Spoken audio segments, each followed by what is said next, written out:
We're now going to take a closer look at the broader impacts of this mega project. Chinese Premier Li Peng, the driving force behind the Three Gorges Dam, has said the key to the project's success or failure is its resettlement program. The fate of the unprecedented numbers of people who will have to be moved out of the reservoir area is a key concern about the project, and not just within China. Mrs. Lu may not have many more potato crops to harvest in her family fields close by the Yangtze.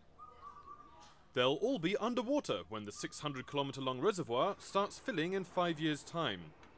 She'll have to move, but says she's unconcerned. We'll go wherever the nation wants us to go.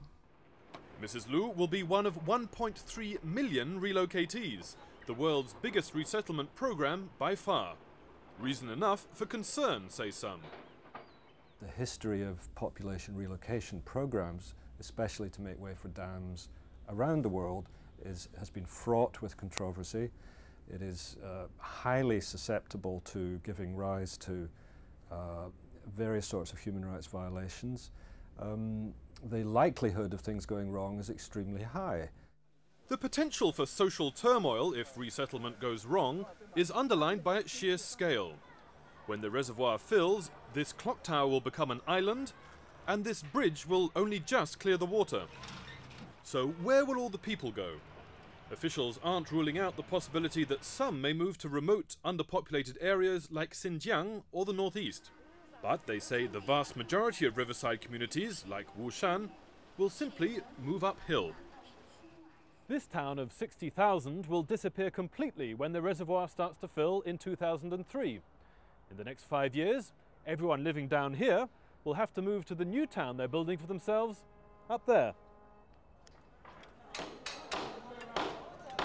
New houses, new factories, new roads. The construction frenzy is all part of the project's developmental relocation policy. Giving the local economy such a boost, people will want to move. The areas we are preparing for resettlement will be better than where people are now. People are generally willing to move. There's certainly room for improvement. The Three Gorges region is among China's poorest, the lack of development partly due to the threat of the dam being built and submerging any investment.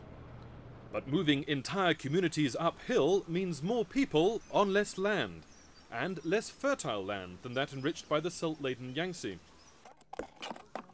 Local officials have embarked on a mass program of upgrading previously uncultivated hilltops, which they say will make up for the loss of the riverside land. But it's also an effort to prepare the psychological ground for a smooth relocation. Chinese peasants are very realistic. They need to see something before they believe it. So we have to give them something to see. But in the end, those living below the reservoir level have no choice but to move.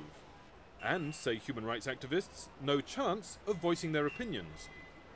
There is no apparent room being allowed by the government for representative groups from among these million-plus relocatees to express their concerns, to negotiate terms of compensation, where they're to be moved to, and so forth.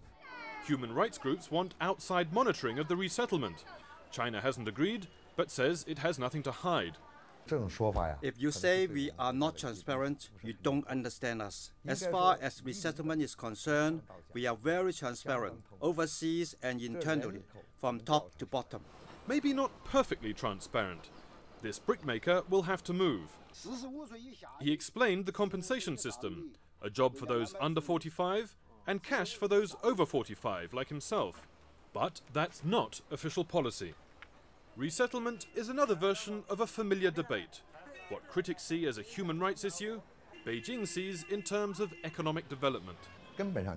Basically, if the local economy is developed, resettlement is easy. If it isn't, resettlement will be a problem.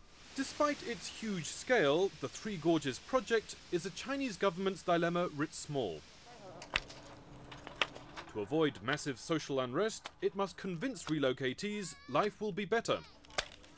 But by raising expectations too high, it could create a reservoir of discontent in the future. And even with at least 5 years to go before the reservoir starts to fill, the resettlement process has begun. Project officials say more than 40,000 people have already been moved from the dam site area, ahead of a major ceremony marking the damming of the Yangtze early next month.